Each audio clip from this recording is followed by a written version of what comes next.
ตอนนี้กำลังมาตักอาหารในบุฟเฟ่ต์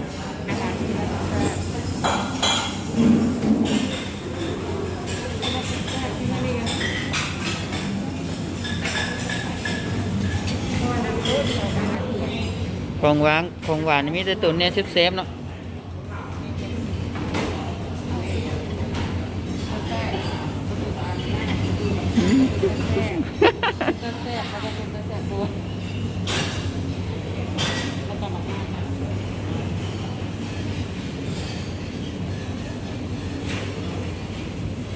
นี่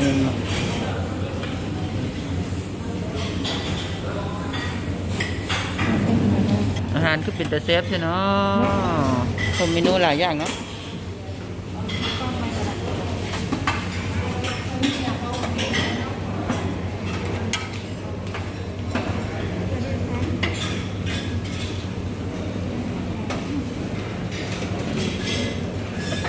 ขอเมนูปลาได้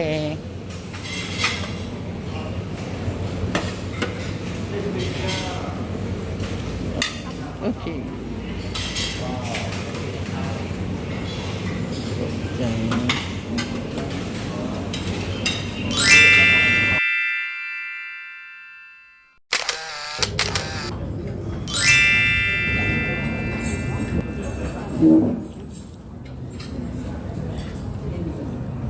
ลงมือได้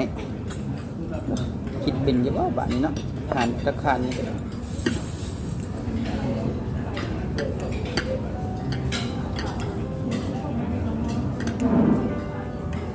มีอาหารแนวตัวเซฟ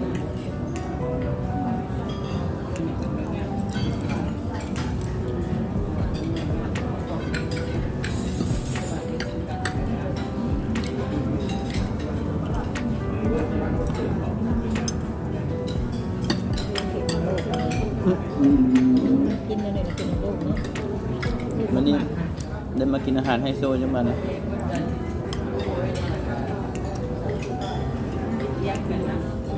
โซเป็นไฮโซเนาะ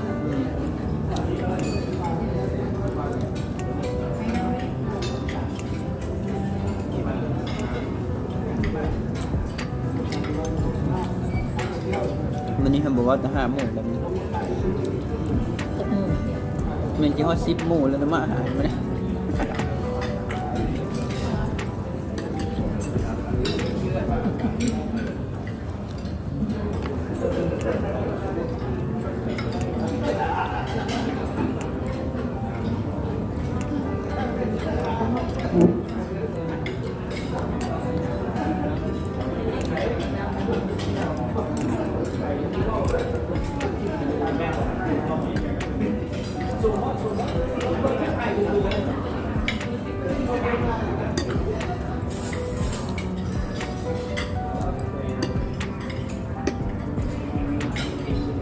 เรากินอย่างกินเฟอร์บอลอน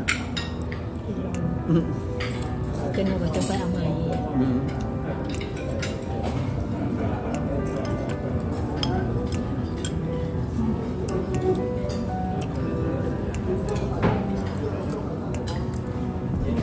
จะนายจันตุ้ยเราก็ไปเอาของหวานใหม่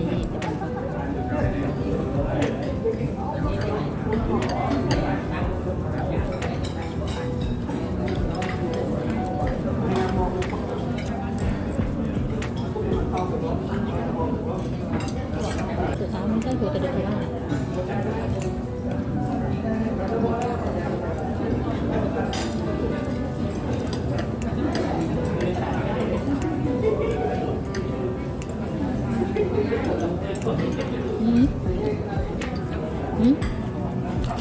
จะหน่อยแปลพร้อมกันเดี๋ยวจะแปลของกินเลยก่อนยังไม่ได้กินตอนนั้นกินจะเปิดมันก็ได้ไม่ใจ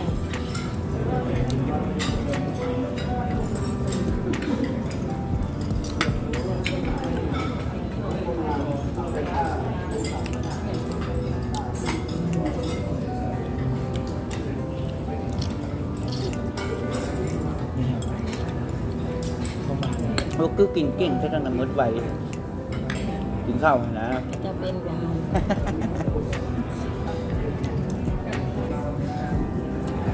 คุณหนุ่มนะอยู่ก่อนกินข้าวแล้วยัง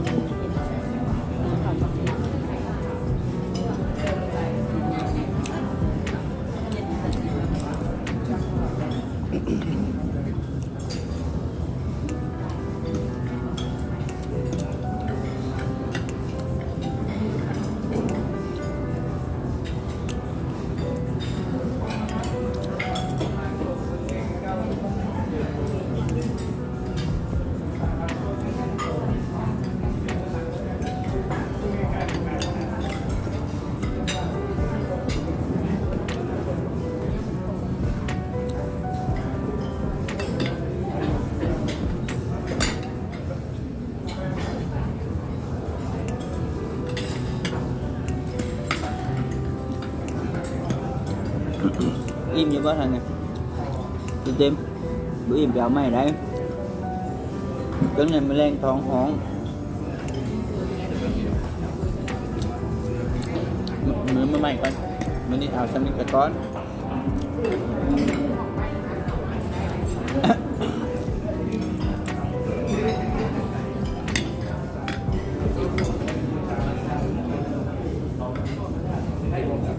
à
một cái buồng bàn thao ạ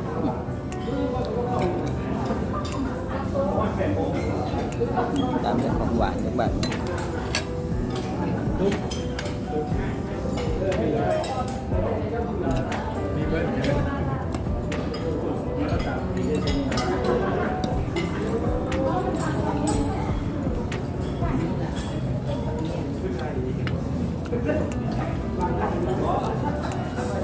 sớm chưa vào phòng quản đấy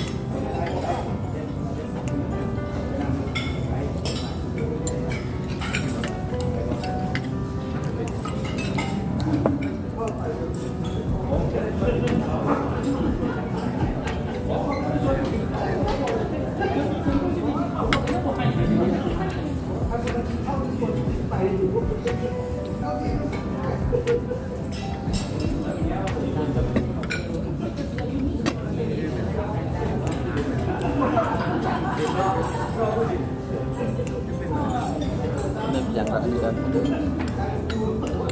mai thêm tí gì nữaกินมันมืดวะ mình rớt sụpแล้วมันมีแบบนี้แล้วรสส้ม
ตัวนี้มากเลยมันหน่อยมาก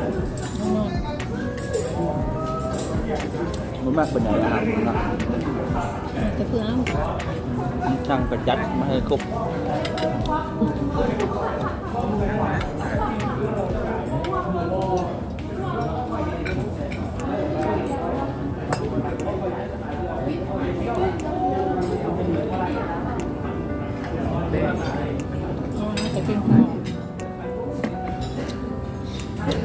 พื่อสุขภาพเนาะ